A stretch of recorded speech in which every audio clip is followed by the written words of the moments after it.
Bismillahirrahmanirrahim. Alhamdulillah nahmaduhu wa nasta'inuhu wa nastaghfiruh wa na'udzu billahi min shururi anfusina wa min sayyiati a'malina. Man yahdihillahu fala mudilla lahu wa man yudlil fala hadiya lahu. أشهد أن لا إله إلا الله وحده لا شريك له وأن محمدا عبده ورسوله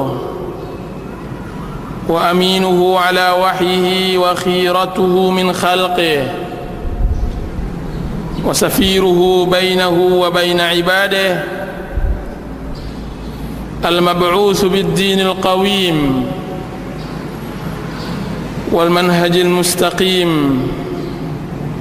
أرسله الله رحمة للعالمين وإماما للمتقين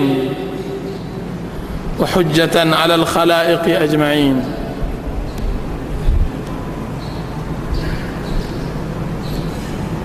Para ikhwan dan akhwat yang dirahmati oleh Allah Azza wa Jalla,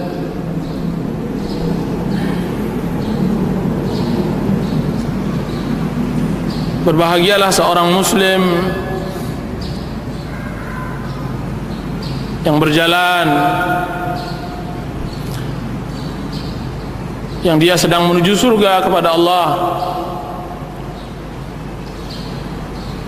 Di dalam hadis yang diriwayatkan oleh Ibnu Majah, Rasulullah SAW bersabda, "Man salaka tariqan yaltamisu fihi ilman sahalallahu lahu tariqan ilal jannah." Barang siapa yang berjalan, di dalam jalan tersebut dia mencari ilmu, maka Allah Subhanahu wa taala mudahkan dia untuk menuju jalan ke surga. Jalan ke surga ya ikhwan, jalan yang dicari oleh orang-orang yang saleh, oleh orang-orang yang taat kepada Allah Azza wa Jalla. Anda sedang berjalan menujunya. Di dalam hadis yang diriwayatkan oleh Imam Muslim melalui jalan Abu Sa'id Al-Khudri dan Abu Hurairah radhiyallahu anhuma, bahwasanya Rasulullah sallallahu alaihi wasallam bersabda, "La yaq'udu qaumun yadhkuruna Allah." Tidaklah duduk satu kaum mengingat-ingat Allah Azza wa Jalla, illa haffat humul malaikah, kecuali malaikat menaungi mereka, wa ghasyiyat humur rahmah, rahmat kasih sayang Allah meliputi mereka, wa nazalat alaihimus sakinah, ketenangan turun pada mereka, wa dzakarallahu fi man 'indah, dan Allah Subhanahu wa taala menyebutkan kepada makhluk yang ada di sisinya. Allahu akbar. Antum sangka mudah Allah Subhanahu wa taala menyebut seorang muslim di arsy, di langit ketujuh? Kita sangka seorang muslim mudah namanya dikenal oleh penduduk langit sekalipun tidak dikenal oleh penduduk bumi. Rasulullah SAW bersabda, "Rubba ash'atha aghbar dhi timrain madfu'un bil abwab law aqsama 'ala Allah la abarra." Berapa banyak orang yang berpakaian kusut masai, rambutnya yang tidak bersisir, memiliki hanya 2 helai pakaian. Ketika dia antri, dia harus ditolak karena dia tidak dikenal. Akan tetapi jika seandainya dia bersumpah atas nama Allah Azza wa Jalla, maka Allah Subhanahu wa taala kabulkan doanya. Apa peduli bagi seorang muslim namanya tidak dikenal oleh penduduk dunia, akan tetapi namanya menggelegar di hadapan Allah Azza wa Jal. Namanya sangat dikenal oleh penduduk langit. Sesungguhnya penuntut ilmu dan yang mengajarkan ilmu dikenal oleh seluruh alam. Seluruh alam mengenalnya. Rasulullah sallallahu alaihi wasallam bersabda, Inna Allah wa malaikatahu la yusalluna ala muallimin nas al-khair. Sesungguhnya Allah dan malaikatnya, malaikat yang sangat besar, disebutkan bahwa Jibril sayapnya menutup ufuk, mendoakan kebaikan bagi orang-orang yang mengajarkan kebaikan kepada manusia.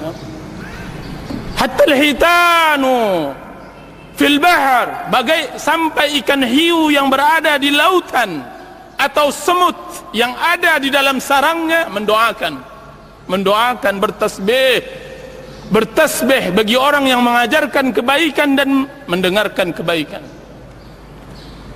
Berbahagialah wahai kaum muslimin yang hadir, dan Rasulullah SAW telah memesankan kepada kami agar kami menyatakan kepada antum-antum yang hadir, ahlan wa sahlan bi talibi ilmin, selamat datang bagi penuntut ilmu, ilmu din, ilmu yang memberikan kebahagiaan di dunia dan memberikan kebahagiaan di akhirat, ilmu abadi, ilmu Allah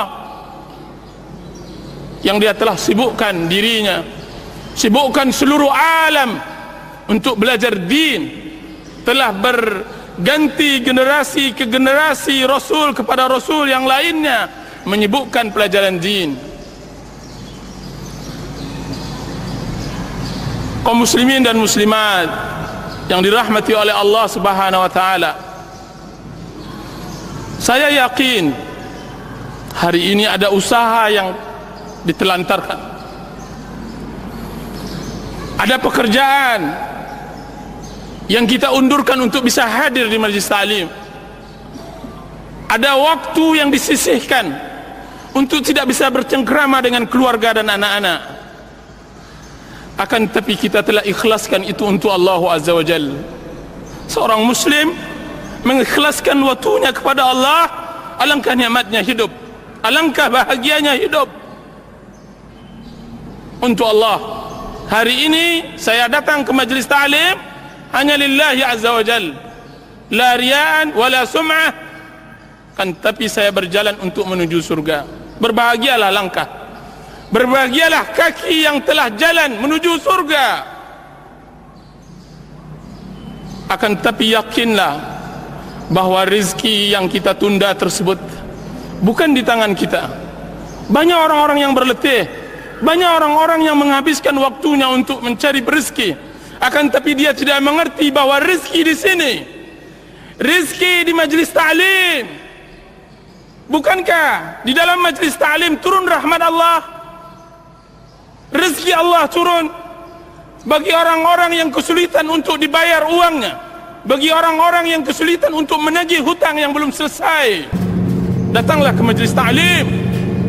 Sesungguhnya buhul rezeki ada di majlis ta'lim.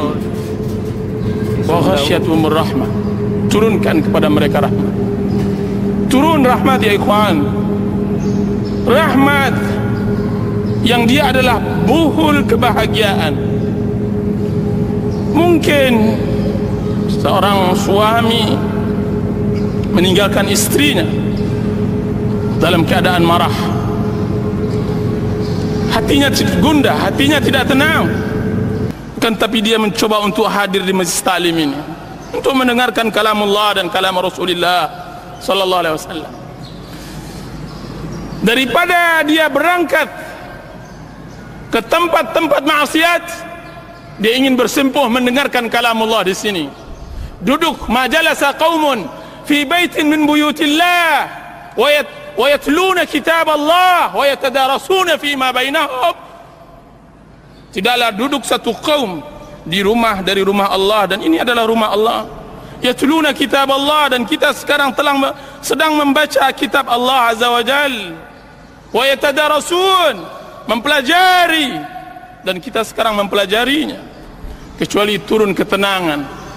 ketenangan di sini ya ikhwan. Suatu hari seorang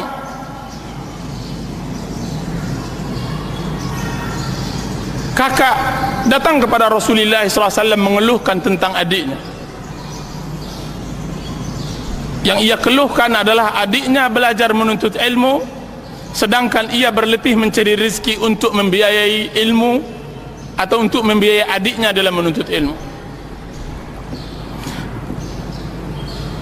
Apa kata Rasulullah SAW? Engkaukah yang memberi infak untuk adikmu menuntut ilmu? Benar ya Rasulullah. Maka dijawab oleh Rasulullah SAW, la'allaka turzaqu bih. Wahai fulan, tahukah engkau bahwa lancarnya usaha engkau hari ini karena engkau infakkan kepada adik engkau yang menuntut ilmu. Masya Allah, kelancaran usaha karena kita melancarkan seseorang di dalam melempangkan jalan menuju jalan Allah Azza wa Jalla. Hadirin, hadirat, kaum muslimin dan muslimat yang dirahmati oleh Allah Azza wa Jalla, hati ini berbunga melihat kehadiran antum di saat gemuruhnya dan riuhnya orang-orang berpaling dari din. Sufyanus Tsauri rahimahullahu ta'ala, dan beliau Sufyan hidup di zaman keemasan Islam.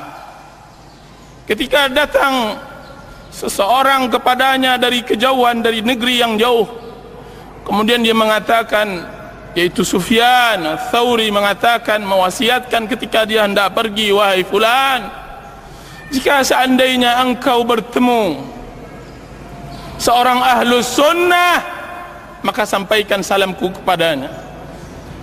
Itu Sufyan. Dia mengatakan, sesungguhnya zaman ini adalah zaman keterasingan.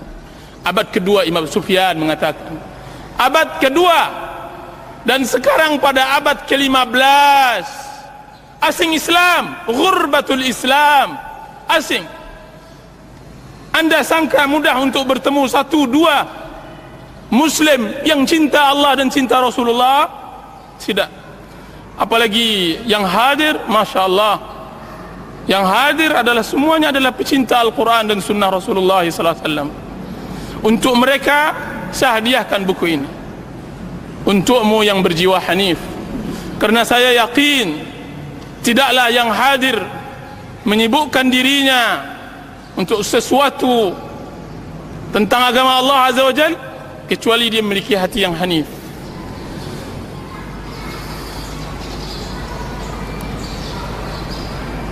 Kenapa saya mengarang buku ini? Untukmu yang berjiwa hanif.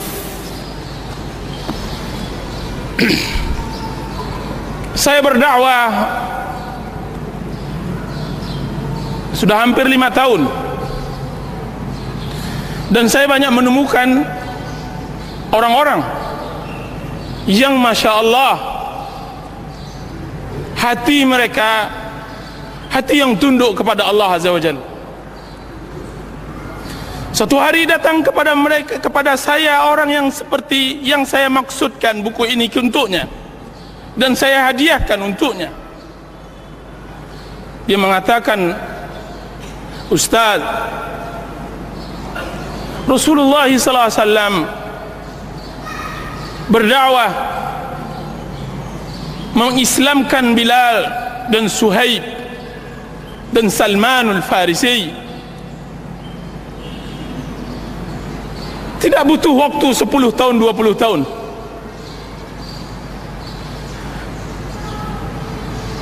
Dia mengatakan, Ustaz, jadikan diri saya sebagai Bilal. Ustaz, jadikan diri saya seperti Salmanul Farisi dan Suhaibur Rumi. Jadikan diri saya seperti sahabat Rasulullah sallallahu alaihi wasallam. Pertanyaan ini membuat saya terkesima, karena banyak di antara kita juga yang hadir di majlis ta'lim 10 tahun, 20 tahun, bahkan sudah mungkin sudah mulai belasan tahun, akan tetapi tidak ada iman Bilal, sedikitnya akidah Suhaib dan langkanya keyakinan Salmanul Farisi membuat saya bertanya, bagaimana Rasulullah SAW menjadi umat yang begitu kokoh imannya dalam waktu yang sangat sebentar. Dan Bilal bin Rabah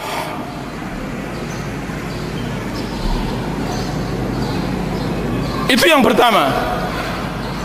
Satu lagi, di sebuah daerah ada seseorang menghampiri saya dari salah seorang ikhwan.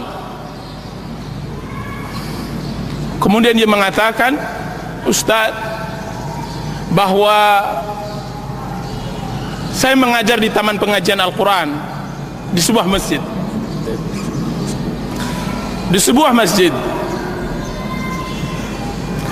Kemudian setelah selesai salat maghrib dan saya disibukkan untuk mengisi pengajian di masjid kecil tersebut, semua orang berangkat, tinggal satu orang. Kemudian setelah saya mengajar 1-2 orang anak, maka dia mulai mendekat kepada saya. Kemudian dia mengatakan, Ustaz, dan dia adalah ustaz mengajar Al-Quranul Karim. Ustaz, saya ingin bertanya tentang bentuk solat saya. Untuk solat saya, apa kata ustaz tersebut? Apa yang terjadi pada solat bapak? Kemudian dia mengatakan, saya solat yang satu solat 2 rakaat yang saya lakukan, saya harus mengganti, atau 4 atau 2 rakaat yang saya lakukan, setiap 2 rakaat tersebut saya harus mengganti pakaian saya karena basah dengan air mata.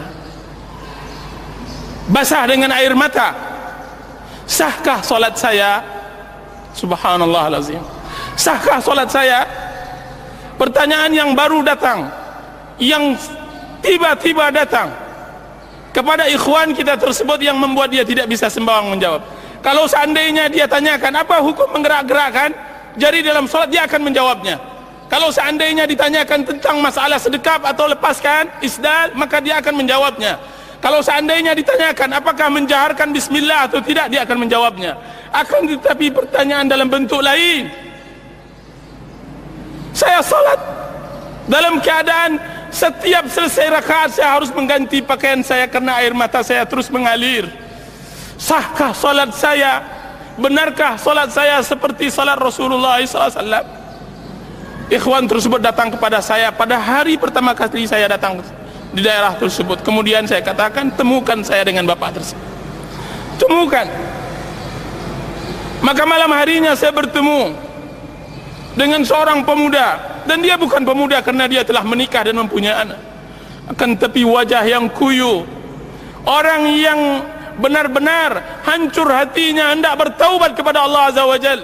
Dia mengatakan, Ustaz, saya developer dan saya telah menjual dan saya telah infakkan semua harta saya, tinggal Cup 70 Honda Cup 70 di depan rumah ini, dan saya takut akan azab Allah. Subhanallah, saya takut akan azab Allah.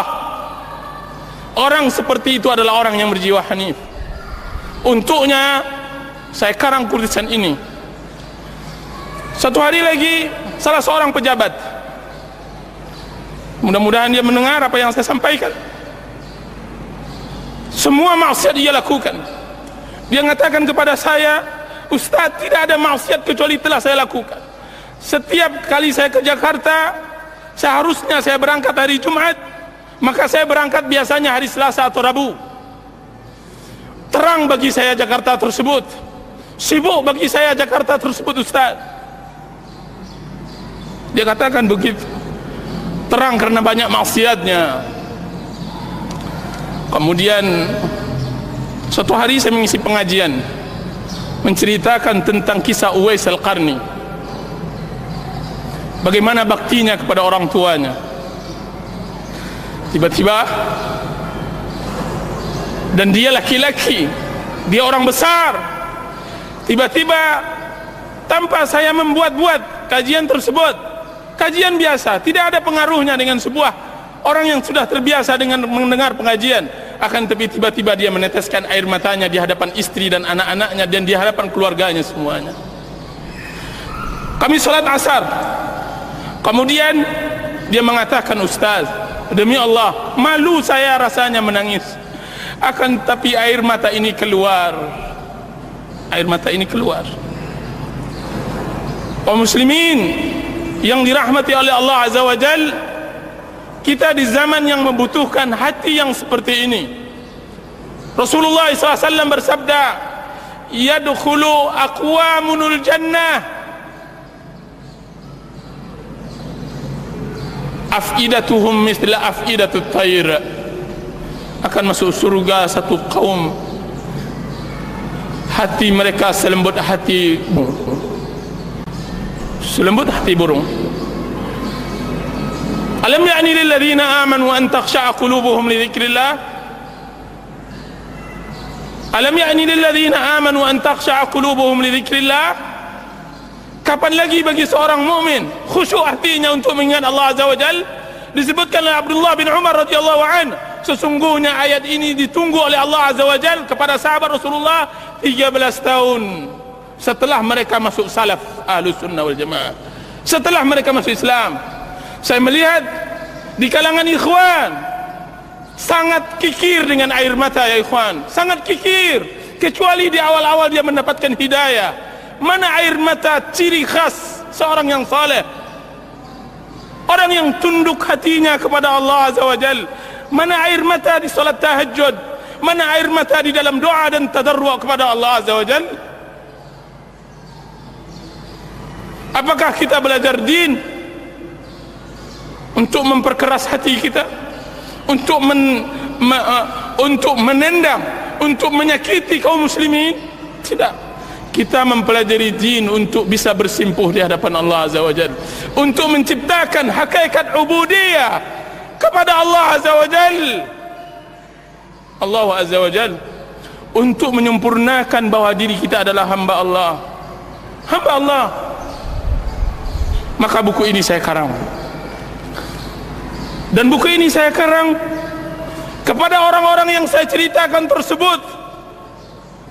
Tiba-tiba saya tidak melihat dia lagi ke sebuah pengajian.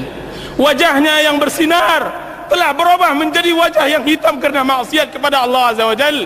Orang yang telah kembali kepada maksiat dan jalan syaitan setelah dia mendengar Nidaur Rahman, panggilan Allah Azza wa Jal.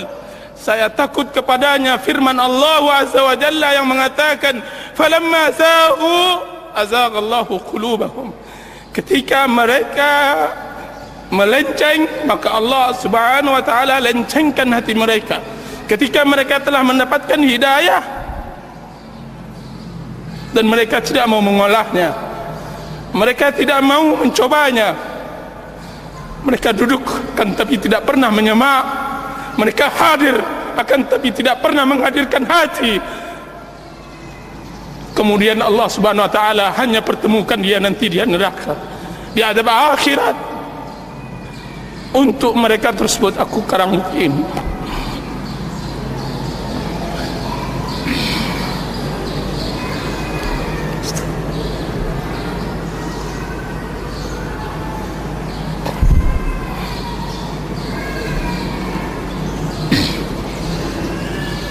Para ikhwan dan akhwat yang dirahmati oleh Allah Azza wa Jalla, hadir di majlis ta'lim adalah kebahagiaan. Hadir duduk bersimpuh mendengarkan kalam Allah adalah kebahagiaan. Maka kita mulai mengkaji apa makna hanif. Saya sengajakan menyebutkan untukmu yang berjiwa hanif, apa yang disebut dengan makna hanif.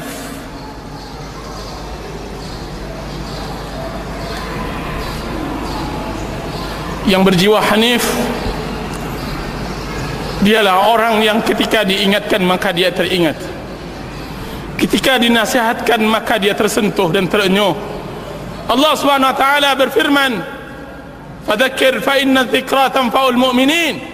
Berilah peringatan, sesungguhnya peringatan tersebut memberi manfaat kepada kaum mukminin.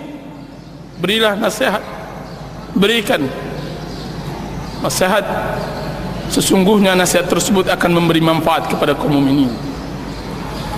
Orang yang hanif adalah orang yang memiliki hati yang salim,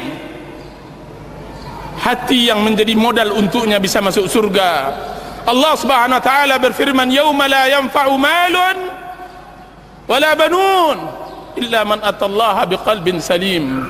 Hari yang tidak ada manfaat, hari itu harta dan anak-anak, kecuali bagi orang yang membawa hatinya yang salim, membawa hatinya yang salim. Yauma yanfa'u malun wala banun, hati yang salim,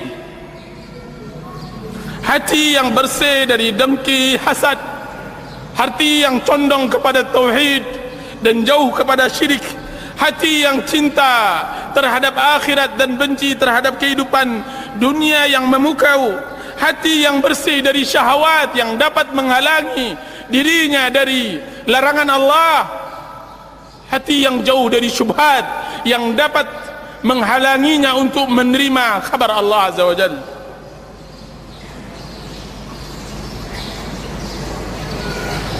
Orang yang berjiwa hanif adalah orang yang lembut hatinya, lembut,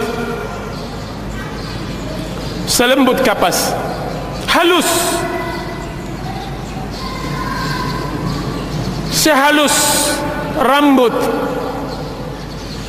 Rasulullah SAW menyifati penduduk Yaman di dalam hadis yang sahih. Rasulullah SAW bersabda, "Ja'akum ahlul Yaman araqqu quluban wa alyanu af'idatan." Akan datang kepada kalian nanti penduduk Yaman orang yang mempunyai kalbu yang halus dan mempunyai hati yang lembut. Berkata Ibnu Qayyim rahimahullahu taala di dalam kitab At-Tibyan fi aqsamil Quran, lihat bagaimana Rasulullah SAW mensifati hati seorang muslim lembut dengan halus. Karena kelembutannya akan timbul rasa rahmat kasih sayang, dan karena kehalusannya akan timbul rasa cinta kepada ilmu dan kalamullah azza wa jalla. Hati seorang muslim harus lembut dan halus. Di sini banyak rahasia hati yang banyak tidak tersingkap oleh banyak orang. Ada orang yang cinta ilmu, akan tapi dia tidak memiliki kasih sayang. Ada orang yang memiliki kasih sayang, akan tapi dia benci terhadap ilmu.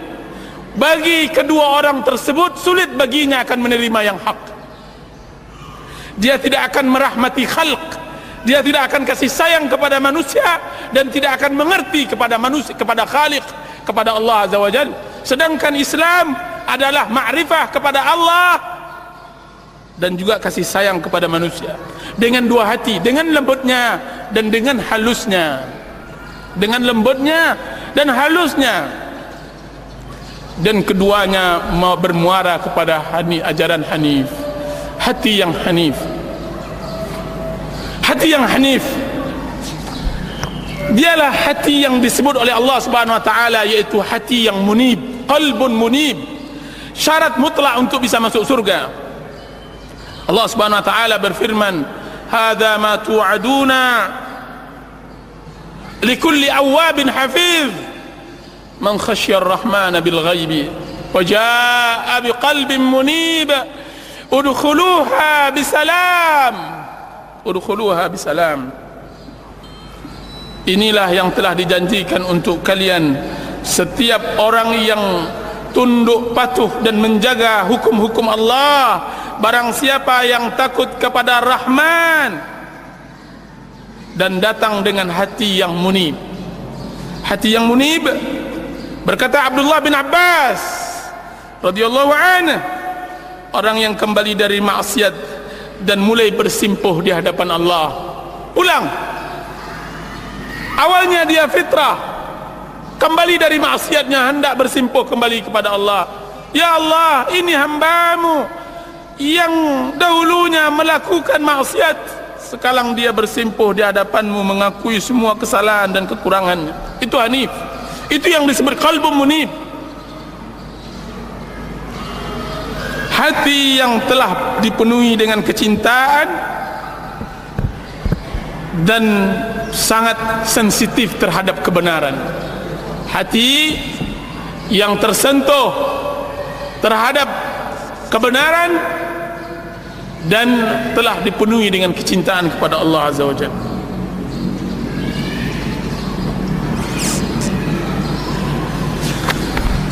Kaum muslimin dan muslimat yang dirahmati oleh Allah Azza wa Jalla, kemana hendak kita cari hati yang hanif ini? Kemana kita hendak cari hati yang hanif?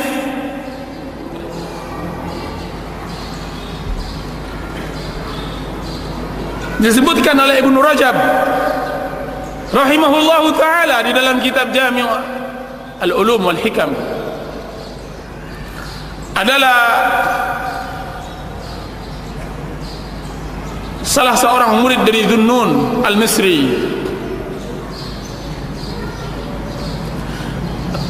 Berjalan di banyak jalan,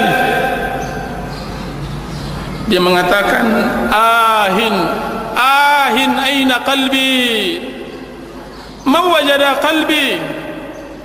Dia berkata di setiap jalan, bertemu dengan seorang anak, kemudian dia mengatakan, di mana hatiku? Siapa yang menemukan hatiku? Di mana hatiku?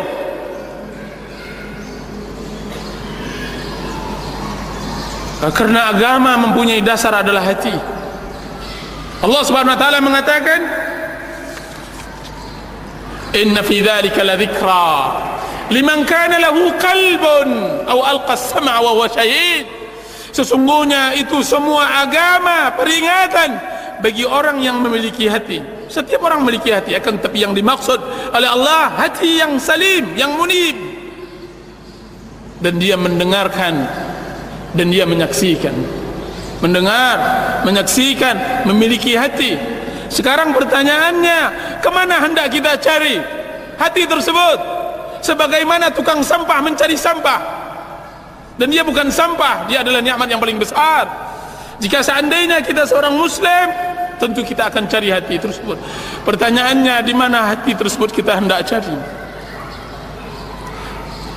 Salah seorang murid Dhunnun yang saya katakan tadi, di jalan-jalan, dia mengatakan, ahin aina qalbi. Sebagian kaum muslimin zaman sekarang beramal dengan suatu amalan, dia berbangga dengan amalnya. Subhanallah, tidak mengerti akan kedudukan. Berbuat sedikit tentang Islam, dia sudah pongah menengadahkan kepalanya dan menghina orang lain. Tapi hati yang hanif tidak. Dia menyibukkan dirinya, dia menyibukkan dengan dosanya. Dia mengatakan, aina qalbi, aina qalbi, man wajada qalbi. Mana hatiku? Siapa yang mendapatkan hatiku? Berikan kepadaku, berikan. Abu Hurairah radhiyallahu anhu, setiap kali beliau mengajarkan anak-anak kecil, disiumnya anak tersebut, kemudian dia mengatakan, paman kalian ini banyak dosa, maka istighfarkanlah, ampunkanlah kepada Allah, kalian masih suci. Abu Hurairah mencari hatinya di depan anak-anak tersebut, meminta ampun kepada Allah, sampai nyaris timbul keputusasaan oleh orang yang berjalan di tepi jalan mencari hatinya. Putus asa. Sampailah dia memasuki sebuah gang, kemudian dia duduk di sebuah tempat duduk di tepi jalan, kemudian dia tafakkur. Dia letakkan kedua tangannya, air matanya mengalir. Akankah Allah memberi taubat kepadanya setelah maksiat sejauh ini? Akankah Allah Subhanahu wa taala memberikan pengampunan kepadanya, dan dia adalah hamba Allah sepanjang masanya melawan Allah dengan maksiat dan pembangkangannya kepada Allah? Nyaris dia berputus asa. Tiba-tiba terdengar kegaduhan di dalam rumah, bertengkar. Terdengar suara keras sang ibu memarahi anaknya. Dia terbangun dari sebuah pemikirannya tadi. Terbangun.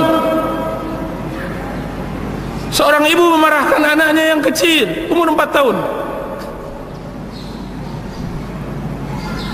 Tiba-tiba pintu belakang rumah dibuka oleh ibunya tersebut. Kemudian anaknya tersebut diusirnya.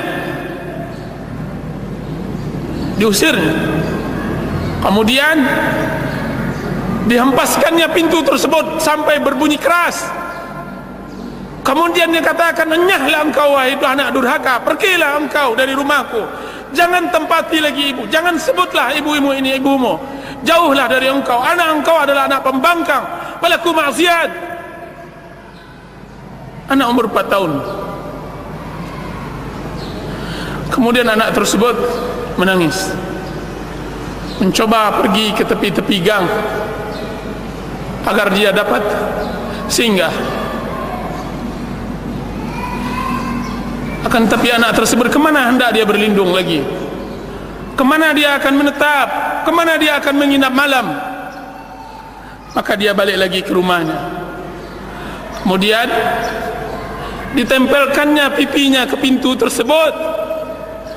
Kemudian dia mengatakan, ahli ibadah ini melihat tingkah laku anak tersebut. Kemudian anak tersebut mengatakan, "Ya ummah,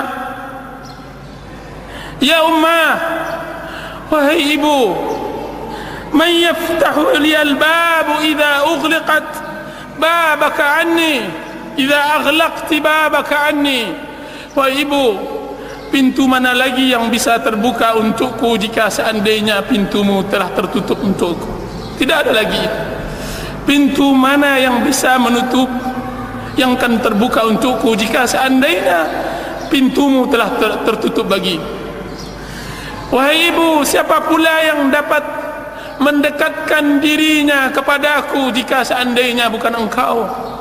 Wahai ibu, jika siapa lagi yang dapat menyayangiku jika seandainya engkau telah murka kepadaku? Anak tersebut, kemudian dia terjatuh di tanah tersebut. Kemudian dia letakkan pipinya di tanah tersebut. Kemudian dia menangis. Dia menangis untuk dibukakan pintu, dan dia tidak akan berbuat lagi kesalahan.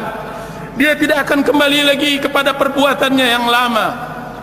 Sang ibu mendengar ucapan sang anak, siapa ibunya? Siapa ibu yang begitu keras hatinya sehingga dia tidak mendengar teriakan dan tangisan sang anak? Maka sang ibu tersebut melihat di celah-celah rumah papannya tersebut, dilihatnya perlakuan anaknya tersebut. Tidak sampai hatinya, tidak tega. Kemudian dibukakan pintunya olehnya. Kemudian anaknya tersebut diangkatnya.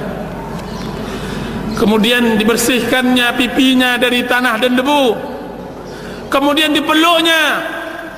Kemudian dia mengatakan, "Wahai penyejuk pandanganku, siapa pula yang tidak tersentuh dengan ucapan? Siapa ibu yang mengusir anaknya? Wahai anakku, sebutkan." Tidak ada ibu yang mengusir. Akan tetapi engkau telah berbuat kesalahan, dan ibu akan memaafkan.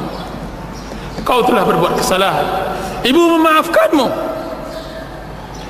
Kemudian apa kata abid ahli ibadah tersebut? "Al-an wajada qalbi." Sekarang baru saya dapatkan hatiku. Sekarang aku temukan hatiku. Sekarang saya temukan hatiku. Saya dapat, saya peroleh. Kiranya begitulah kita seorang muslim bermuamalah kepada Allah. Siapa yang dapat membuka pintu jika seandainya pintu Allah sudah tertutup? Siapa yang dapat memberikan kasih sayang jika seandainya Allah telah murka? Siapa pula yang memberikan pembelaian, rahmat dan maghfirahnya jika seandainya Allah Subhanahu wa taala telah melaknat kita? Nauzubillah. Nauzubillah. Maka carilah hati-hati yang hanif di tempat-tempat yang seperti itu, ya ikhwan.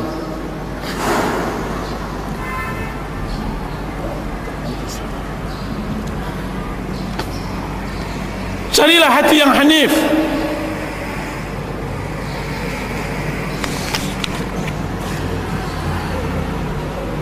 Ditumpukan hati-hati yang kehidupannya selalu dirundung sengsara.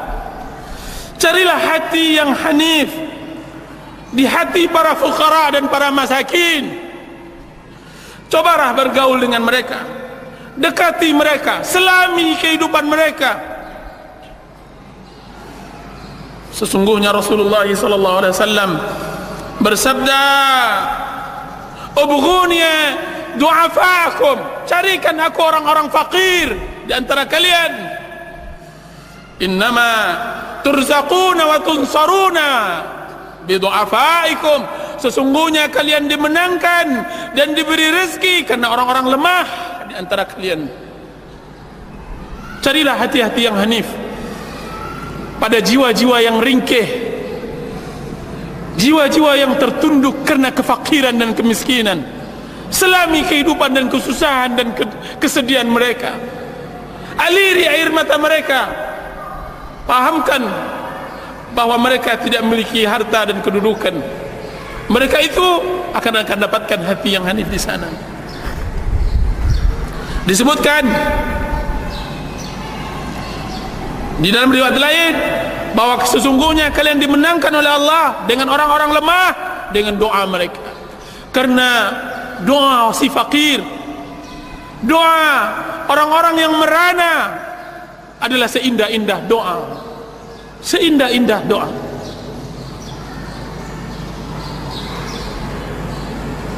Tidak biasanya saya berinfak di tengah jalan. Saya tidak terbiasa memberi infak di tengah jalan. Satu hari setelah saya tawaf di Mekah setahun yang lampau, saya hendak pulang ke hotel. Sebagaimana biasa kita keluar, banyak-banyak orang-orang yang meminta infak, sedekah. Biasanya saya tidak perhatikan, saya tidak pedulikan.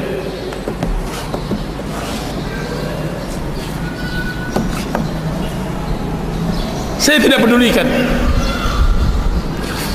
Tiba-tiba ada seorang ibu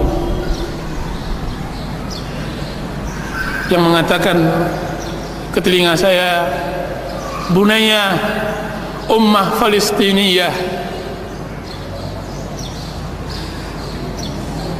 Dia bilang, "Anakku, ibu Palestin, datang dari Palestin." Saya berpaling menghadapnya, kemudian saya berikan apa yang saya miliki dari harta. Nasallallahu al-ikhlas, walaupun sedikit. Saya bilang pada dia, "Ibu, tolong doakan, doakan." Tahukah antum siapa yang berbahagia waktu itu? Yang berbahagia adalah saya, karena Rasulullah SAW yang mengatakan, "Al-yadul ulya khairun minal yadis sufla," tangan yang di atas lebih berbahagia dari tangan yang di bawah, lebih baik dan lebih berbahagia. Saya bisa berikan kepadanya, saya berbahagia. Saya berinfak kepadanya, saya bisa berbahagia. Karena di dalamnya, di belakangnya banyak, mungkin dia memiliki anak yang fakir, miskin, jauh di Palestin, di negeri yang tidak seindah negeri kita, di negeri yang tidak sedamai negeri kita, tidak seaman negeri kita, dan dia datang.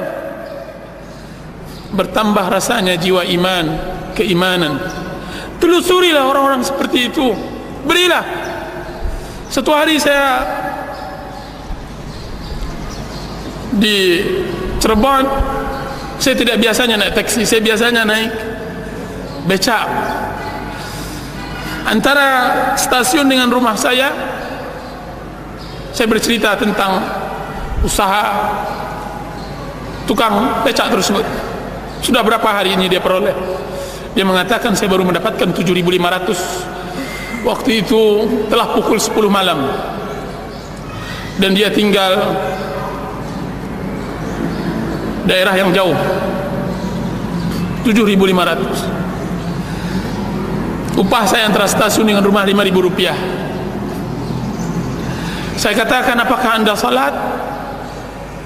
Maka dia mengatakan, alhamdulillah saya besar di luar pondok pesantren. Apakah istri salat? Dia mengatakan juga begitu. Ta'araf, kenali kehidupan mereka, ya ikhwan. Kemudian saya berikan uang hanya 20.000 rupiah. Akan tetapi dengan 20.000 tersebut tangan saya diciuminya, kemudian air matanya mengalir. Saya berbahagia melebihi bahagianya dia. Saya berbahagia. Saya berharap bahwa 20.000 ini lebih berharga dari 20 juta yang diinfakkan oleh sebagian muhsinin. Saya berharap mudah-mudahan dengan doanya yang keluar dari mulut yang ikhlas, dari kepapaan dan kehampaan diri dan kefakiran, akan dibukakan pintu langit ketujuh, kemudian terdengarkan oleh Allah Azza wa Jalla. Di saat doa kita tidak dimustajabkan lagi oleh Allah karena maksiat dan dosa kita. Carilah di sana. Jangan berkelimang harta. Maksiat kepada Allah akan mengekalkan hati, akan menjauhkan diri dari jiwa yang hanif. Carilah hati yang hanif di lembah kegalauan dan kehampaan hati, pada diri orang-orang yang merasakan dirinya iflas, bangkrut. Saya tidak katakan bangkrut dunia, akan tapi bangkrut akhirat. Ketika ia merasakan bahwa semua jalan hidup telah tertutup, ketika ia merasakan sempitnya bumi ini padahal ia luas, ketika ia merasa dosanya tidak terampunkan lagi dan sudah berada di penghujung keputusasaan, carilah hati yang hanif. Wahai kaum muslimin dan muslimat, di erangan yang sakit di rumah sakit, carilah sakit badannya sebelum sakit jiwanya, karena mereka ditimpa musibah, ditambah lagi tidak berharta. Tangis si fakir di rumah rehatnya karena tidak ada yang bisa dimasak. Tangis musafir yang telah kehabisan bekal.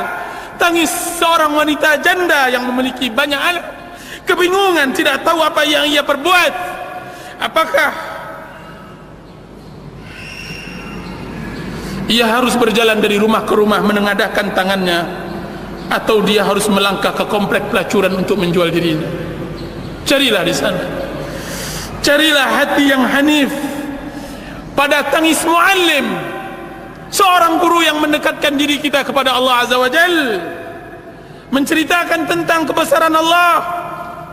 Tangis ahli ibadah yang sedang bermunajat di sebuah sudut masjid, berdoa tadarru' kepada Allah Azza wa Jal. Atau tapukuran ahli hadis, ditumpukan kitabnya membaca hadis-hadis Nabi, kemudian terlontarkan oleh mulutnya, sadaqa Rasulullah, semuanya telah benar yang diucapkan oleh Rasulullah SAW. Carilah hati yang hanif, tangis dan air mata orang yang mencintai karena Allah ketika mereka hendak berpisah. Lihatkah antum, dua orang saling mencintai karena Allah, berpisah, saling berpelukan, kemudian menangis. Rajulani tahabbani fillah, dua orang yang saling mencintai karena Allah. Dia adalah satu dari 7 kelompok yang diberi perlindungan, yang tidak ada perlindungan kecuali perlindungan Allah Azza wa Jal. Tangis tersebut akan anda dapatkan hati yang hanif di sana, hati yang jujur, hati yang bersih. Untuk mereka itu aku hadiahkan kitab ini.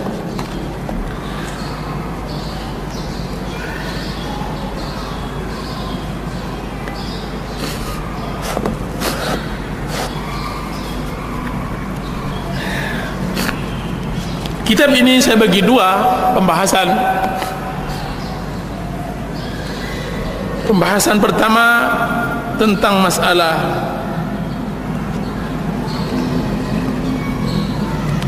sifat-sifat hati yang hanif, sifat-sifat manusia yang mendapatkan hidayah kepada Allah, dan yang kedua mencari agama yang benar. Mudah-mudahan cukup waktu bagi kita untuk menyelesaikannya.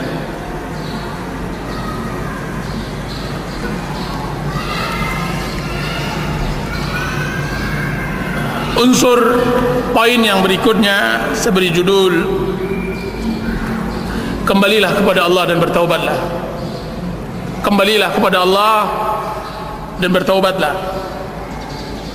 Dan maaf, mungkin judulnya juga belum ada di sini, atau saya bentukkan dengan judul lain, karena ini adalah kajian yang nanti insyaallah bedah buku. Sekarang sedang bedah buku, tapi insyaallah dalam bentuk motivasi dan semacamnya. Kembalilah kepada Allah dan bertaubatlah.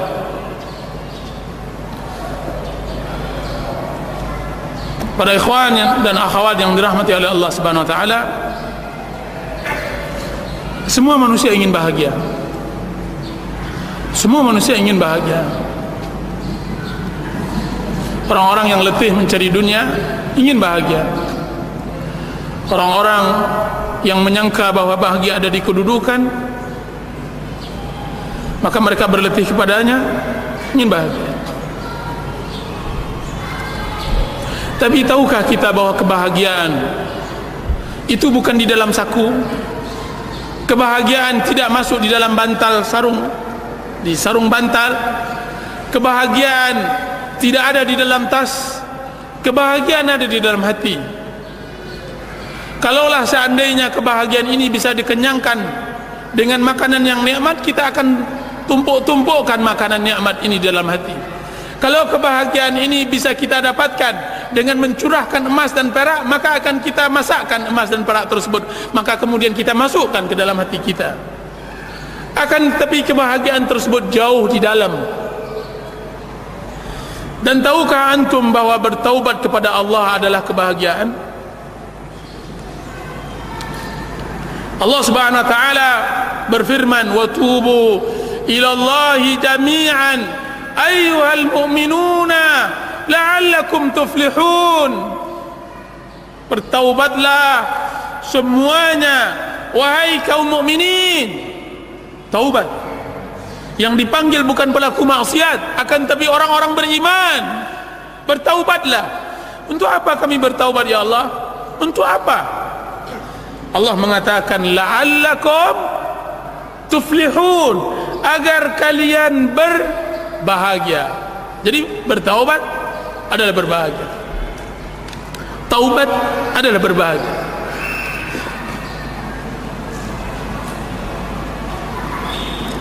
Ketika saya berada di Multazam sulusul akhir, di pertiga akhir Ramadan, di pertiga akhir malam, seselesai tawaf, saya hendak bermunajat kepada Allah Azza wa Jalla di daerah yang, di tempat yang sangat mustajab, di rumah Allah, di Baitullah. Kemudian awalnya biasa saja, doa yang saya panjatkan biasa saja. Tiba-tiba datang seseorang yang berdoa kepada Allah seperti seorang ibu kehilangan anaknya di masa gempa atau di musim tsunami. Menangis terseduh-seduh. Tidak saya sangka kiranya tangisnya tersebut terimbas kepada saya. Terimbas pula. Maka saya rasakan nikmatnya hidup. Bertaubat kepada Allah Azza wa Jalla kena tangis orang yang sebelah. Tangis. Antum sangka tidak ada orang yang mendoakan keadaan kaum muslimin? Subhanallah, saya dengar di telinga saya seseorang yang di sebelah saya tersebut mendoakan keadaan kaum muslimin. Ya Allah, unsur kaum muslimin di Palestina, di Irak, di mana-mana. Dia berdoa dengan khusyuknya. Bertaubat kepada Allah nikmat. Taubat kepada Allah bahagia. Air mata yang keluar akan memberikan kebahagiaan, kelapangan hidup. Ada sebagian sekarang sebagian metode untuk menghilangkan stres adalah dengan menangis. Akan tapi itu buanglah, kita tidak perlu dengan itu. Yang kita inginkan adalah kebahagiaan yang telah diaturkan oleh Rasulullah SAW sesuai dengan din. Bertaubatlah kepada Allah Subhanahu wa taala sebelum datang masa-masa terlambat taubat. Saya melihat seseorang di Arafah benar-benar bersimpuh di hadapan Allah. Arafah, tempat yang dimustajabkan oleh Allah Azza wa Jal. Dia berdiri, air matanya mengalir memohon ampun kepada Allah, yang kita tidak tahu apa yang ia perbuat antaranya dengan Allah Azza wa Jal. Bertaubat kepada Allah Azza wa Jal. Alangkah nikmatnya maksiat jika seandainya setelahnya diiringi dengan taubat kepada Allah Azza wa Jalla. Kalla innal insana la yatgha ar-ra'ahu istaghna inna ila rabbikar ruj'a.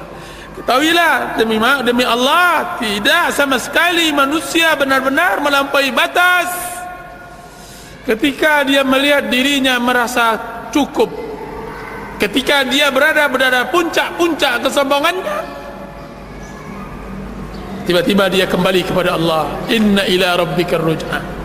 Sesungguhnya kepada Rabbnya lah dia kembali. Dia bersimpuh seperti seorang hamba yang berusaha menjadi majikan, kemudian dia luluh di hadapan majikan. Dzat al-Qahhar, al-Khaliq, ar-Razzaq. Setelah itu dia ditangkap oleh pengawal majikan tersebut, ditendang, kemudian diikat, dibelenggu, kemudian disujudkan kepada majikannya. Kemudian dia mengatakan, ampunkan diriku ya majikan, ya Allah, dari semua dosa-dosa. Aku Fir'aun, cuma Fir'aun lebih berani dari diriku. Fir'aun berani mengucapkan ana rabbukumul a'la dengan lisannya, dan dia adalah pemberani.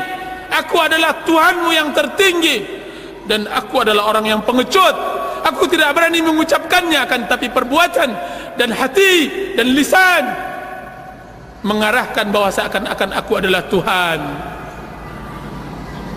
Aku yang membuat keadaan, aku yang menjernihkan dan mengeruhkan, aku yang mendatangkan rezeki, aku yang menentukan takdir, bukan engkau ya Rabb.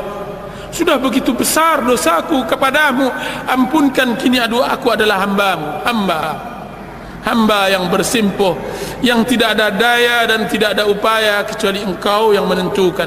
La haula wa la quwwata illa billah. Jika seandainya kita telah bertaubat kepada Allah, maka pastikan Allah Maha Pengampun. Allah Maha Pengampun. Nabi ibadi anni anal ghafurur rahim.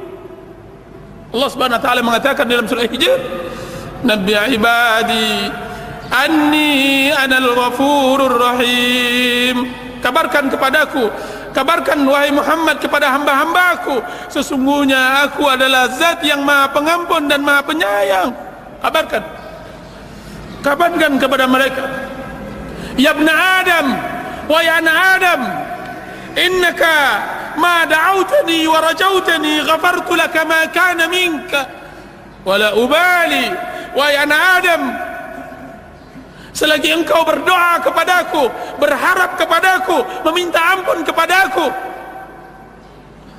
maka aku tidak peduli dengan apa yang engkau miliki dari maksiat kepada Allah SWT. Selagi engkau berdoa dan bersimpuh, maka aku tidak peduli. Ya ibna Adam, lau balaghat dhunubuka anana as-sama'.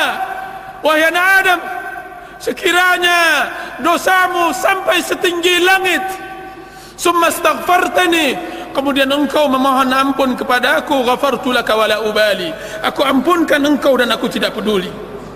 Ya ibna Adam, innaka law ataitani biqurabil ardi khataya thumma laqitani la tusyrika bi syai' la ataituka biqurabiha maghfiratan. Wahai Adam, jika seandainya engkau menghadapku dengan sebesar bumi maksiat, kemudian engkau datang kepadaku bersimpuh memohon ampun, maka aku akan datangkan sebesar bumi pula pengampunan. Allahu Akbar, Allahu Akbar. Hambaku, man taqarraba minni shibran taqarrabtu minhu dhira'an. Siapa di antara kalian yang hendak mendekatkan dirinya kepadaku satu jengkal, aku akan mendekatkan diriku kepadanya satu depa. Wa man atani yamshi ataitu harwala. Siapa yang datang kepadaku berjalan, aku akan mendatanginya berlari. Ibadi, hamba-hambaku, sesungguhnya aku membentangkan tanganku untuk memaafkan seseorang yang melakukan maksiat pada malam harinya, orang yang beristighfar pada malam hari, dan aku membentangkan tanganku pada siang hari untuk pelaku maksiat yang melakukan maksiat pada malam hari. Allahu Akbar.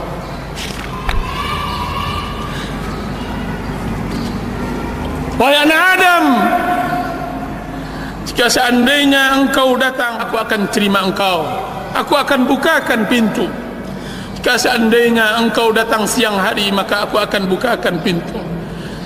Sekiranya engkau datang malam hari, maka aku bukakan pintu. Wahai anak Adam, barang siapa yang menghadap kepada aku, maka aku menyambutnya dari kejauhan. Barang siapa yang memanggilku, maka aku akan menyebutnya di dalam kedekatan. Barang siapa yang meninggalkan sesuatu untukku, maka aku akan memberinya pemberian. Barang siapa yang mengharapkan ridhaku, maka aku akan berikan kepadanya apa yang ia inginkan. Hambaku, pelaku zikir, dia adalah orang-orang majlisku. Pelaku syukur, dialah orang-orang yang aku tambahkan. Pelaku maksiat, dia adalah orang-orang yang tidak akan aku putus asakan dari rahmatku. Pelaku taat, maka mereka adalah orang-orang cintaanku. Aku selalu menjadi kekasih mereka. Sungguhnya aku mencintai orang-orang yang bertaubat. Uhibbut tawabin. Aku mencintai orang-orang yang mensucikan diri. Uhibbul mutatahhirin.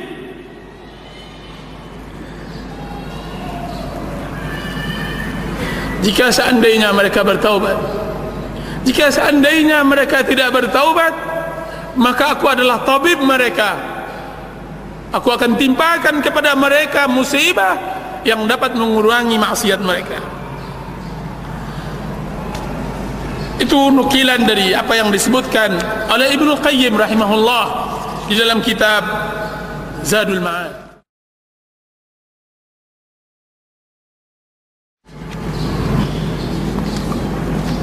Para ikhwan dan akhwat yang dirahmati oleh Allah Subhanahu wa taala,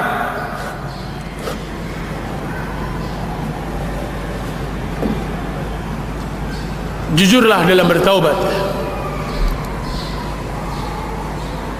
Usduq at-taubat ma Allah.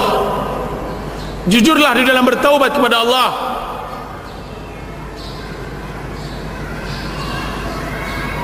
Di antara tanda taubat yang benar, dan ini juga kita terangkan di dalam buku ini, di antara taubat yang benar adalah perasaan rendah diri di dalam hati, kemudian pengagungan terhadap Allah Azza wa Jalla. Orang yang jujur bertaubat kepada Allah adalah orang yang menyempurnakan ibadahnya kepada Allah. Sempurnanya ibadah seseorang dengan dua hal: pengagungan terhadap Allah, dan yang kedua penghinaan diri kepada Allah. Semakin besar pengagungan seseorang kepada Allah, dengan semakin dia rendahkan dirinya di hadapan Allah, semakin sempurna ibadahnya, ubudiyahnya, penghambaan dirinya kepada Allah. Tidakkah lihat antum orang yang tidak pernah sujud satu kali pun kepada Allah Azza wa Jal, tiba-tiba ditimpakan musibah. Ketika dia mendapatkan musibah tersebut, hatinya luluh. Tidak ada ikatan yang kuat kecuali ikatan Allah. Tidak ada tali yang kuat kecuali tali Allah. Akhirnya dia berkata, as'aluka bi'izzika wa dhulli illa rahimtani. Aku memohon dengan keagunganmu ya Allah dan kekerdilan diriku, kecuali engkau rahmatkan aku, berikan limpahkan rahmatmu. As'aluka biquwwatika wa dha'fi. Aku memohon kepadamu dengan kekuatanmu dan kelemahanku. Wa bighinaka anni wa faqri ilaik. Kekayaanmu, aku memohon kepadamu dengan kekayaan yang kau miliki dan kefakiran diriku yang aku miliki. Hadhihi nasiyatil kadhibah al-khati'ah baina yadaik. Ini ubun-ubunku yang selalu berbuat maksiat, kesalahan, bersimpuh di hadapanmu. Abiduka siwaya kathir. Hambamu selain diriku sangatlah banyak. Hambamu sangat banyak. Walaysa li sayyidun siwak. Dan aku tidak memiliki majikan kecuali engkau. Hambamu selain diriku sangatlah banyak, dan aku tidak memiliki majikan kecuali engkau. Ya Rahman, Ya Rahim. La malja wa la manja illa ilaih. Tidak ada jalan keselamatan, tidak ada tempat perlindungan kecuali kepada dirimu. As'aluka mas'alatal miskin. Aku memohon permohonan orang-orang yang miskin, orang-orang yang lemah. Wa abtahilu ilaika ibtihal al-khadi' al-dhalil. Aku memohon kepadamu dengan permohonan orang-orang yang membutuhkan, yang hina. Wa ad'uka du'a al-khaif ad-darir. Aku memohon kepadamu dengan doa orang yang takut, yang cemas, lagi buta. Permohonan yang telah tunduk hatinya, yang telah jatuh air matanya, yang telah benar-benar bersimpuh dirinya. Antum tidaklah lihat bagaimana nikmatnya beribadah kepada Allah dengan dua hal tadi, penghinaan diri kepada Allah dan penghinaan diri kepada Allah dan pengagungan Allah Azza wa Jalla.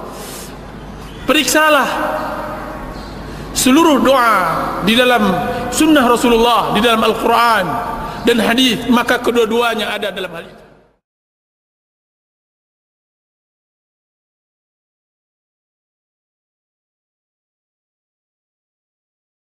Rasulullah SAW bersabda, kullu bani Adam khatta'un wa khairul khatta'in at-tawwabun. Setiap anak Adam berdosa, dan setiap yang berdosa hendaklah bertaubat kepada Allah Azza wa Jalla. Dosa dan maksiat adalah tabiat manusia. Siapa yang bisa bersih dari dosa kecuali yang dimaksumkan oleh Allah Subhanahu wa taala dari kalangan nabi dan rasul? Allah Subhanahu wa taala, Rasulullah SAW bersabda, "Lau lam tudhnibu la dhahaba Allahu bikum wa la atallahu biqaumin mudhnibin summa yastaghfiruna rabbahum faghfara lahum." Jika seandainya kalian tidak berdosa, maka Allah Subhanahu wa taala akan buang kalian, dan akan Allah datangkan orang-orang yang berdosa, kemudian dia beristighfar kepada Allah, kemudian Allah ampunkan mereka. Jika seandainya kita tidak berdosa, bagaimana Allah Subhanahu wa taala menampakkan kasih sayangnya kepada kita?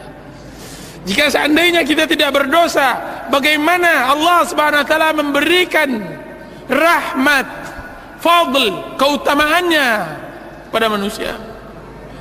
Jika seandainya kita tidak berdosa, bagaimana nikmatnya bermunajat kepada Allah?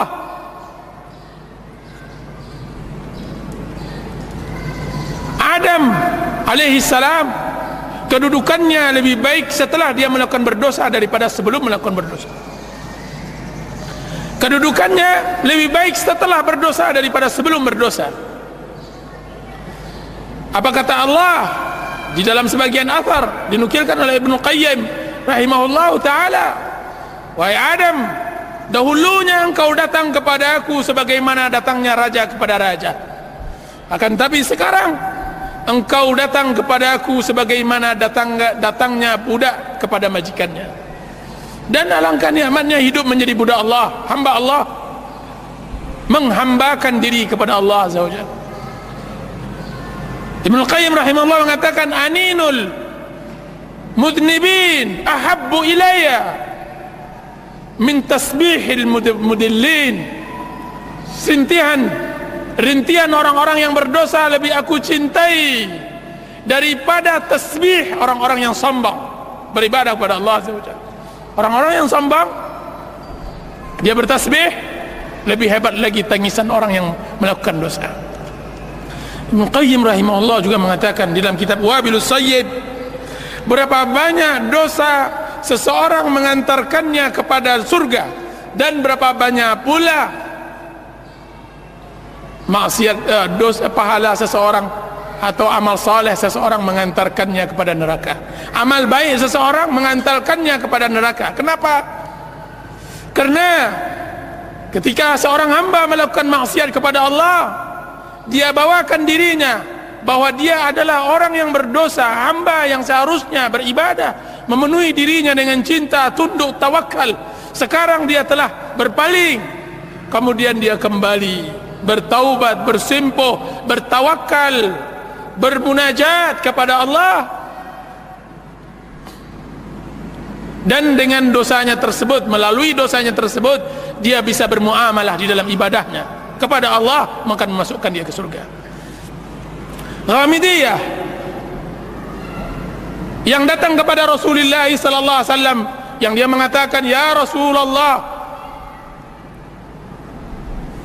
inni zanaitu fatahhirni. Ya Rasulullah, inni hubla minaz zina fatahhirni. Ya Rasulullah, sungguhnya aku hamil, sesungguhnya aku hamil dari zina, maka sucikan diriku. Ghamidiyah. Terus apa yang terjadi? Rasulullah SAW menolak dan melihat. Datang lagi wanita tersebut, dia mengatakan, ya Rasulullah, tahirni, sucikan diriku. Balik lagi dia ke sini, dia sucikan. Ya Rasulullah, saya mengerti bahwa engkau akan menolakku sebagaimana engkau tolak Ma'iz. Rasulullah SAW menolak Ma'iz. Apa kata Rasulullah SAW? Tidak, aku tidak akan tegakkan sampai engkau melahirkan. 9 bulan Ghamidiyah tersebut dipecut oleh maksiatnya,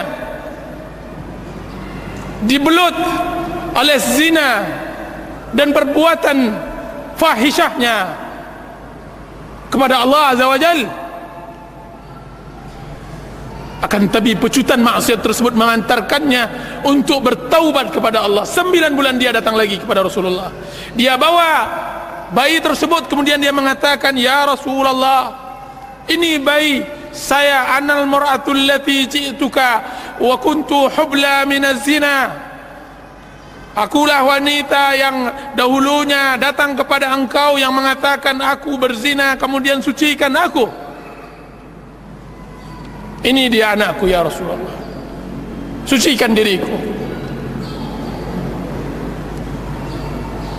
Panas maksiat masih membakarnya, hararatul maksiyah masih membakarnya, sehingga dia terus terpaku atas maksiat tersebut dan bertaubat kepada Allah. Apa kata Rasulullah?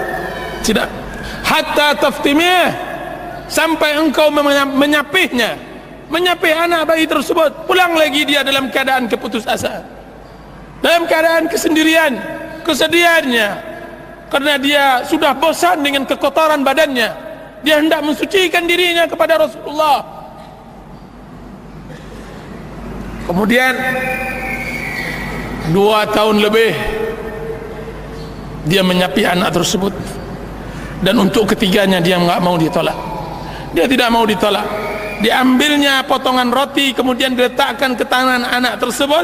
Kemudian dia datang lagi, ya Rasulullah, saya wanita yang dahulunya datang kepada engkau berzina, kemudian engkau suruh aku pulang, kemudian engkau katakan harus dilahirkan dahulu, kemudian engkau pulangkan lagi saya, kemudian ini dia.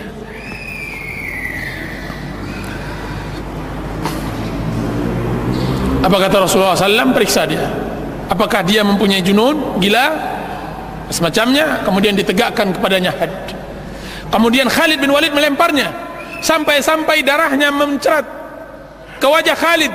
Kemudian Khalid mencelanya. Apa kata Rasulullah SAW? La tasubbuh, jangan celah dia wahai Khalid.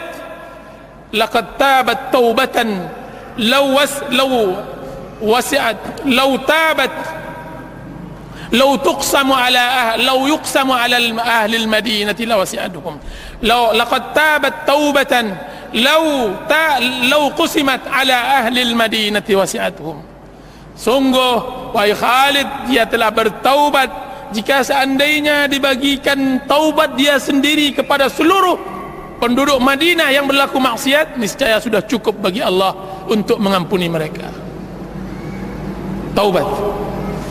Jadi orang yang berbuat maksiat hendaklah bermuamalah dengan taubatnya, dengan maksiatnya, bermuamalah untuk dia bisa merasakan halawatul iman, merasakan manisnya iman. Sesungguhnya iman memiliki manis, rasakan itu. Rabbana zalamna anfusana wa illam taghfir lana wa tarhamna lanakunanna minal khasirin. Ya Allah, kami menzalimi diri kami. Jika seandainya engkau tidak ampunkan kami, maka kami akan merugi. Kami merugi. Itu yang pertama. Dan yang kedua, bagi orang-orang yang ditimpakan oleh Allah Subhanahu wa taala maksiat ke maksiat, pertama, jujurlah di dalam bertaubat kepada Allah. Pahami tentang hakikat taubat dan bertaubatlah sejujur-jujurnya. Dan yang kedua, bergaullah dengan orang-orang yang saleh. Bergaullah dengan orang-orang yang saleh dari kalangan kaum muslimin, yang mana mereka mengingatkan kita kepada akhirat, mengingatkan kita kepada amal saleh. Dan jauhilah qurana usu, teman-teman yang buruk. Dan sering-seringlah untuk duduk di tempat-tempat yang bersih, di masjid-masjid Allah, di kajian-kajian ilmu. Dan hiduplah bersama salaf, bersama sahabat Rasulullah SAW, bersama tabi'in. Bacalah sejarah mereka, hiduplah. Sesungguhnya menyibukkan diri dengan hal itu akan menghilangkan maksiat kita kepada Allah. Maksiat muncul karena kekosongan hati. Maksiat itu datang karena kita tidak menegakkan kebenaran pada waktu itu. Qul ja'al haqq wa zahaqal batil innal batila kana zahuqa. Ketika kebenaran kita tidak tegakkan, maka datang kebatilan akan menyerang. Pasukan kebatilan akan menyerang diri kita. Maka sibukkan diri dengan kebenaran. Hadiri majlis ta'lim, penuhi diri kita dengan zikir kepada Allah, dengan salat 5 waktu, dengan berbicara dan berbincang, mengingat akhirat bersama orang-orang saleh, membaca buku, menjadwalkan untuk sosial, menziarah orang sakit. Sibukkan diri, berziarah kubur, berinfak, bersedekah, bergotong royong, pergi ke tempat-tempat kesedihan orang-orang yang ditimpakan musibah. Berangkatlah, sibukkan diri anda dengan itu. Di Madinah ada seorang pemuda yang mana dia menadarkan dirinya setiap asar dia harus berangkat ke mustasfa, ke rumah sakit. Berangkat, dia enggak memiliki harta seperti anda, fakir, miskin. Dia mengatakan, saya tidak memiliki harta untuk bisa saya sedekahkan. Saya juga tidak punya keahlian yang saya bisa sedekahkan untuk Allah. Akan tetapi saya mempunyai kata-kata, sedikit kata-kata untuk bisa memberi pembalut kesedihan orang-orang yang sakit. Maka dia datang di rumah sakit setiap asar. Ketika hendak maghrib dia sholat berjamaah. Itu setiap harinya.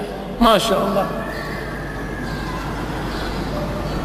Harus ada kebaikan yang kita banggakan di hadapan Allah Azza wa Jalla. Harus ada kebaikan yang harus kita banggakan nanti di hadapan Allah. Jadi bertemanlah dengan orang-orang seperti itu, mudah-mudahan ada manfaatnya. Wallahu ta'ala alam. Nah.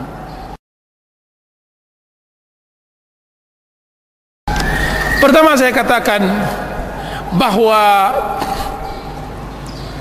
waktu-waktu yang mustajab ketika kita hendak belajar beribadah, saya mengatakan belajar beribadah dari doa. Belajarlah kita beribadah dari doa, kemudian kita tingkatkan dari salat dan semacamnya. Sulit kita salat khusyuk, dan dia adalah zaman akhir.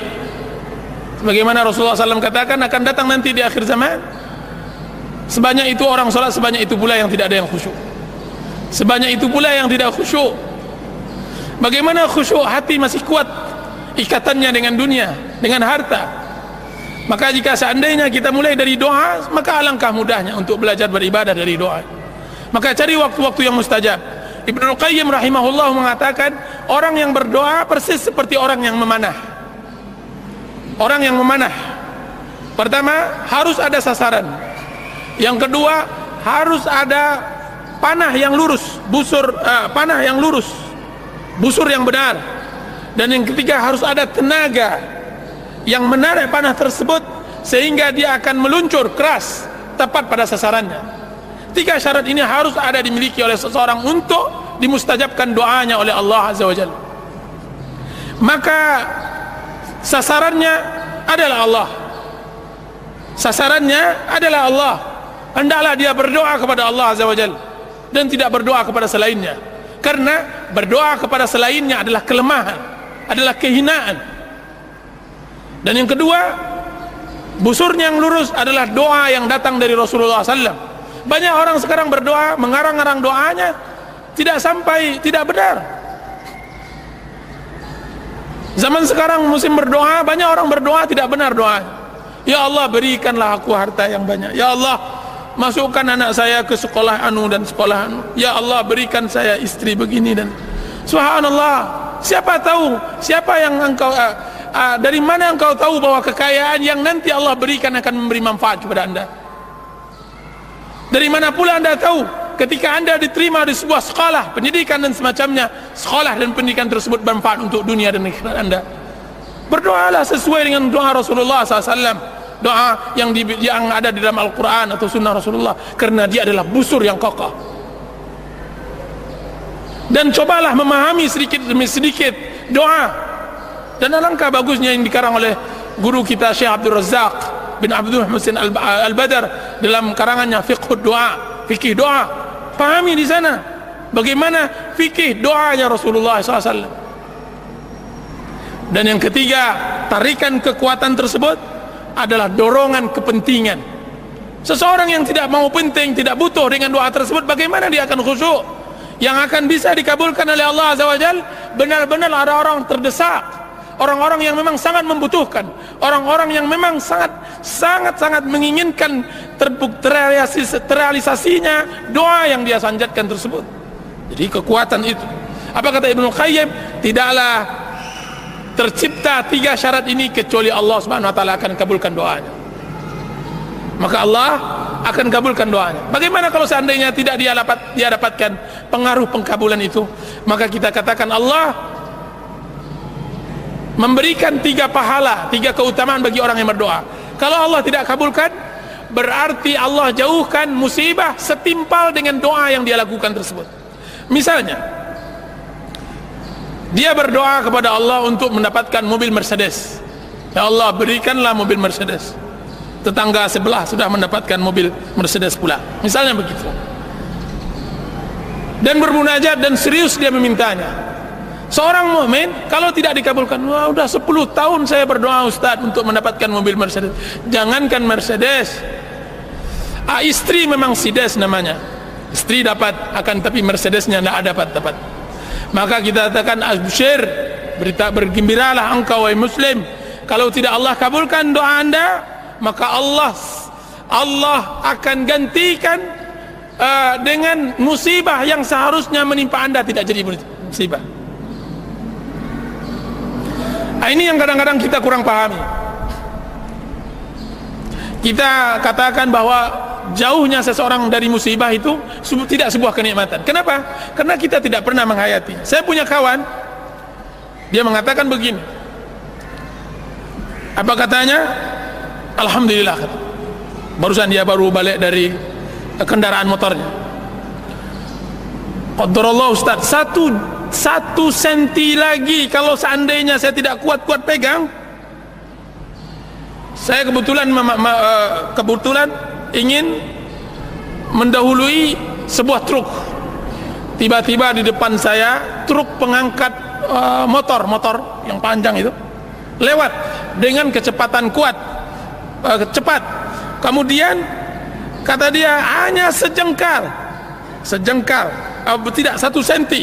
Kalau seandainya dia tidak kokoh memegang stang motornya, mungkin saya sudah di rumah sakit. Kalaupun saya hidup maka akan keluar 60 juta insyaallah ta'ala. Sekarang alhamdulillah saya selamat. Kita kadang-kadang kurang mensyukuri nikmat 60 juta yang baru diberikan oleh Allah Azza wa Jalla. Dengan apa? Dengan diselamatkan oleh Allah Azza wa Jalla dari musibah tersebut. Anda baru dapatkan uang 60 juta diberikan oleh Allah Azza wa Jalla. Dari mana itu? Qadarullah, mungkin dari doa yang kita inginkan. Tender yang seharusnya pecah 60 juta cair, kiranya tidak cair-cair juga. Kiranya 60 juta yang itu. Istri bersama anak-anak berangkat, kita di rumah, tiba-tiba dia menelpon, alhamdulillah Bi, helmnya pecah tapi alhamdulillah sehat. Kalau seandainya kena kepalanya pecah, berapa dia harus membiayai istrinya untuk mengembalikan kepala istrinya tersebut? Subhanallah. Jadi dijauhkan dari musibah adalah sebuah kenikmatan yang harus kita syukuri. Jadi berdoa kepada Allah dengan 3 syarat tersebut, mudah-mudahan kita bisa syarah lebih dari itu. Masya Allah.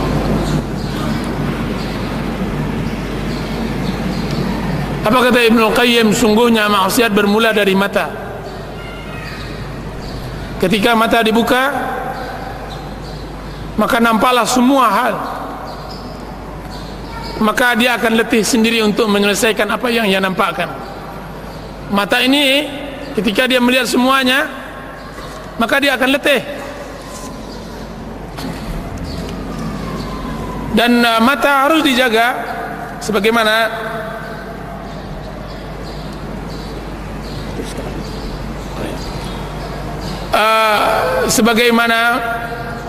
yang diperintahkan oleh Allah Subhanahu wa taala kepada kaum mukminin dan mukminat. Qul lil mu'minina ay yaghuddu min absarihim wa yahfazu furujahum. Katakan kepada kaum mukminin untuk menjaga mata mereka, yughad. Dan ini musibah di zaman kita sekarang karena zaman fitnah. Apa kata salaf? Hendaklah zaman sekarang seorang muslim berkhalwat di rumahnya. Akan tapi jika seandainya di rumahnya juga tidak ada maksiat, kalau seandainya ada maksiat, maka dia keluar dari mulut harimau masuk ke mulut buaya. Kalau seandainya tidak ada di rumahnya maksiat pula, karena maksiat di rumah kadang-kadang lebih berbahaya daripada maksiat di luar. Yang nampak di jalan jauh lebih berbahaya yang nampak di kamar. Maksiat TV, maksiat lain-lainnya yang Masya Allah di zaman fitnah seperti sekarang ini. Apa yang harus dilakukan oleh seorang muslim ketika ditimpakan seperti itu? Pertama adalah menghadirkan kebesaran Allah Azza wa Jalla dalam diri. Besaran. Abdi aja'altani ahwanan nazirina ilai? Hambaku, apakah engkau menjadikan aku zat yang paling rendah di matamu? Jika seandainya engkau berada sama orang tua engkau tidak akan berani berbuat maksiat. Jika seandainya engkau bersama orang, engkau tidak berani berbuat maksiat. Akan tapi ketika engkau bersama aku, engkau berbuat maksiat. Engkau letakkan diriku di bawah orang-orang tersebut. Aku mencintai engkau dengan nikmat, sedangkan engkau membenciku dengan maksiat. Aku turunkan kepada engkau kebaikan dan engkau memberiku seluruh keburukan. Jadi menghadirkan kebesaran Allah Azza wa Jal. La tunzur, janganlah lihat apa yang engkau perbuat dari maksiat, akan tapi lihat kepada siapa engkau berbuat maksiat kepada Allah. Tapi lihat kepada siapa engkau berbuat maksiat. Jadi hendaklah mengagungkan keberadaan Allah. Makanya ilmu yang paling tertinggi di dalam agama Islam adalah ma'rifatullah, mengenal Allah, mengenal nama-namanya, menghadirkan itu di dalam kehidupan. Itu satu. Dan yang kedua, memberikan keyakinan kepada kalbu, ke dalam hati, bahwa apa yang dipandang tidak akan bisa mendapatkan kenikmatan, bahkan yang dia dapatkan adalah dosa. Semua dosa, apa yang kita pandang tidak akan memberikan apa-apa, kecuali hanya kesibukan diri untuk memikirkan tersebut dan lalai dari ibadah kepada Allah Azza wa Jalla. Yang kalau seandainya kita tidak lihat tidak merugi, akan tapi dia adalah waswas syaitan, dia adalah khutuwatus syaitan, langkah syaitan yang menggoda, yang harus kita berlindung kepadanya. Dan yang ketiga, berarti kita ditimpakan oleh sebuah penyakit, yaitu maradus syahawat, penyakit syahwat. Berarti seseorang tersebut ditimpakan penyakit syahwat.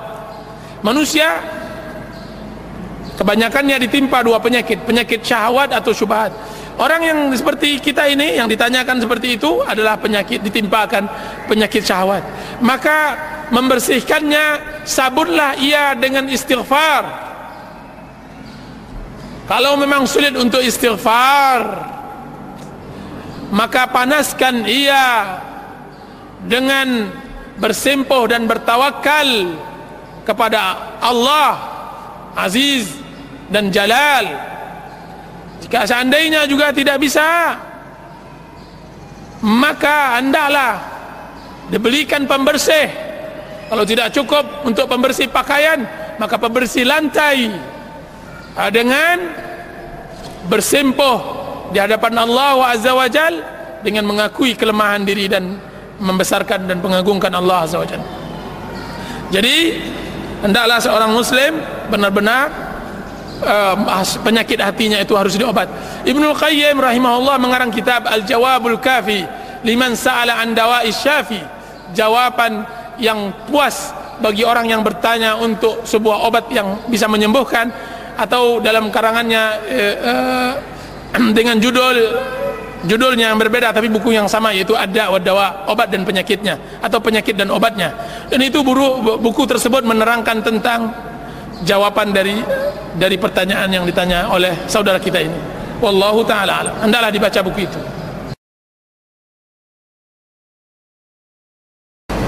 Kita baik tidak di lingkungan orang seperti itu, atau lingkungan kita, atau dalam kesendirian, harus kita memiliki hati yang hanif, hati yang lurus. Bagaimana kita bisa menerima kebenaran kalau seandainya kita tidak memiliki hati yang hanif? Hanif ini, sekalipun orang berada di atas suka kepada Al-Quran dan hadis, tapi dia memiliki hati yang keras, maka dia tidak juga bisa mendapatkan hidayah. Orang-orang yang sering menghadapi pengajian seperti ini misalnya, akan tapi dia tidak memiliki hati yang hanif, jangan harap dia bisa merasakan manisnya iman, nikmatnya iman. Dia butuh hati yang hanif, hati yang bersih, hati yang jauh dari semua maksiat. Qad aflaha man zakkaha wa qad khaba man dassaha. Berbahagialah orang yang mensucikan hatinya, menjadikan hatinya menjadi hati yang hanif. Wa qad khaba man dassaha, dan merugilah orang-orang yang menghinakan hatinya, mengotori hatinya dengan maksiat, dengan sifat-sifat buruk dan semacamnya. Ada buku yang paling bagus dalam masalah ini, kitab Mukhtasar Minhajul Qasidin karangan Ibnu Qudamah rahimahullahu taala, dan ini sangat bagus dibaca. Atau kitab Madarijus Salikin karangan Ibnu Qayyim rahimahullahu taala. Jadi seorang muslim hendaklah memiliki hati yang hanif. Akan tapi kalau seandainya hendak berdakwah di masyarakat, maka hendaklah dia menggunakan ayat Allah Subhanahu wa taala, ud'u ila sabili rabbika bil hikmati wal mau'izatil hasanah. Hendaklah engkau berdakwah kepada jalan Allah Subhanahu wa taala dengan hikmah dan mau'izatil hasanah. Hikmah harus dengan hikmah, dengan kata-kata lembut. Sesungguhnya ucapan lembut kita, ucapan baik kita lebih banyak mengena daripada ucapan yang kasar, yang keras. Walau kunta fazzan ghalizal qalbi lam faddu min hawlik. Jika seandainya engkau keras hati, tidak peduli dengan orang lain, lam faddu min hawlik, niscaya mereka akan lari dari dirimu.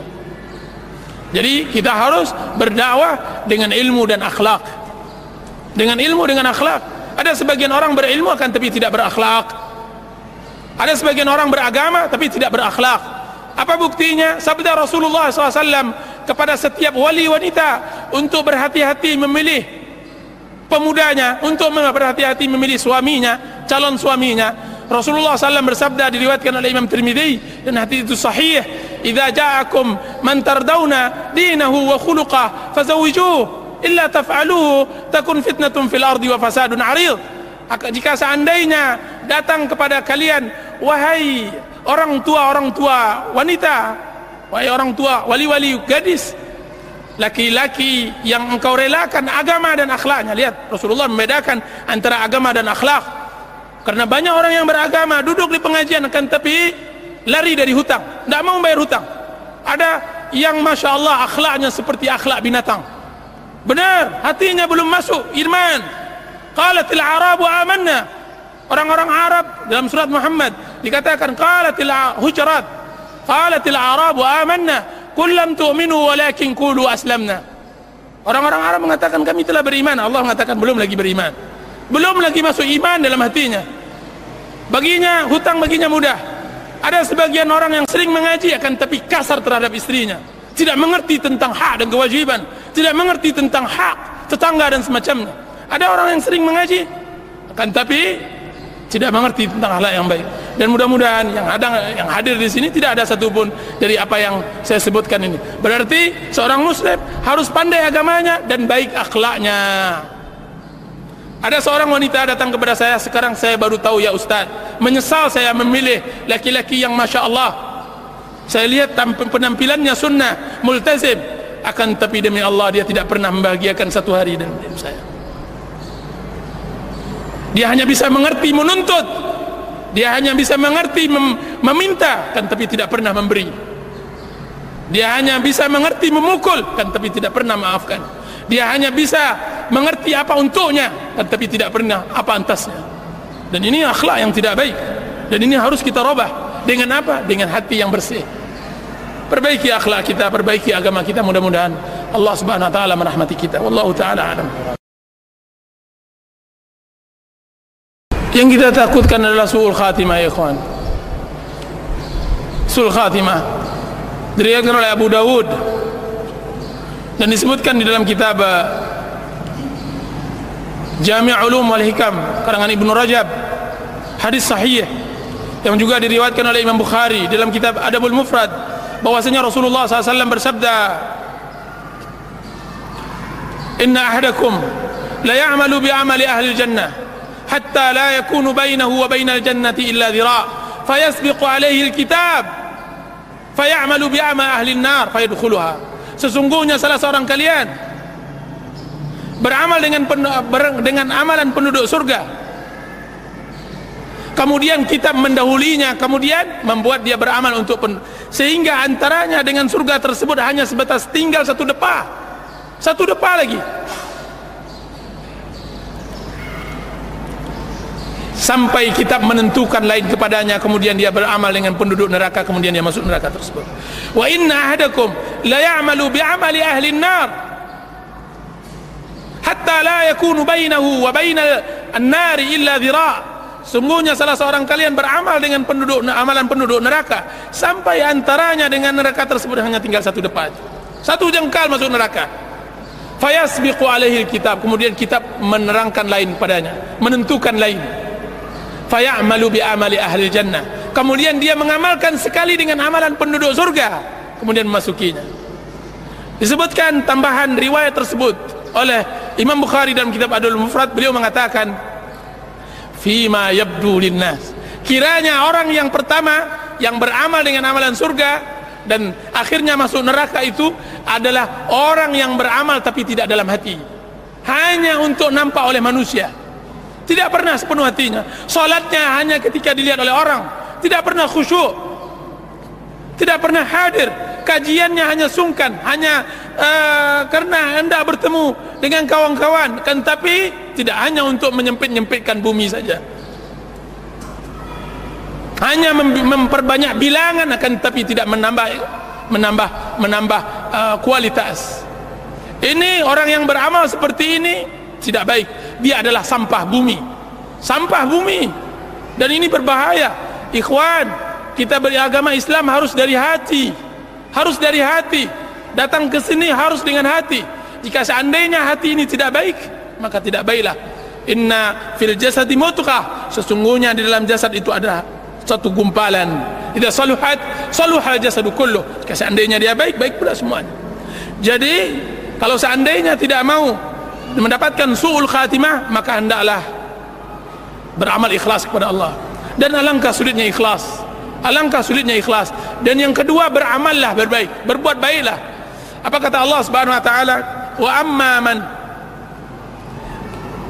saddaqa wa amma man bakhila wastaghna wa kadzdzaba bil husna fasanuyassiruhu lil usra. Siapa yang bakhil, siapa yang merasakan dirinya cukup di dalam hidupnya, berarti kami akan susahkan hidupnya, akan jadikan dia sulul khatimah. Wa amma man a'ta wattaqa wa saddaqa bil husna, sedangkan orang yang memberi, bersedekah dan bertakwa dan mempercayai hari akhirat, kami akan mudahkan untuknya kebaikan. Berarti kita beramal hari ini, hadir di majlis ta'lim hari ini untuk mendapatkan husnul khatimah, agar dimudahkan oleh Allah Subhanahu wa taala. Apa kata Sufyanus Tsauri ketika beliau hendak meninggal? Ketika datang anak-anak cucunya, apa katanya? Diamlah kalian. Ketika ditanya kepada oleh cucu-cucunya, wahai ayah, kenapa engkau menangis? Wahai kakek, kenapa engkau menangis? Apa kata cucunya tersebut? Wahai ayah, kenapa engkau menangis sedangkan engkau imam, engkau ulama? Apa kata Sufyanus Tsauri? Diamlah kalian. Sesungguhnya keletihan hari-hari itu untuk menunggu hari-hari ini. Keletihan hari-hari itu untuk menunggu hari ini, yaitu husnul khatimah, untuk mendapatkan husnul khatimah.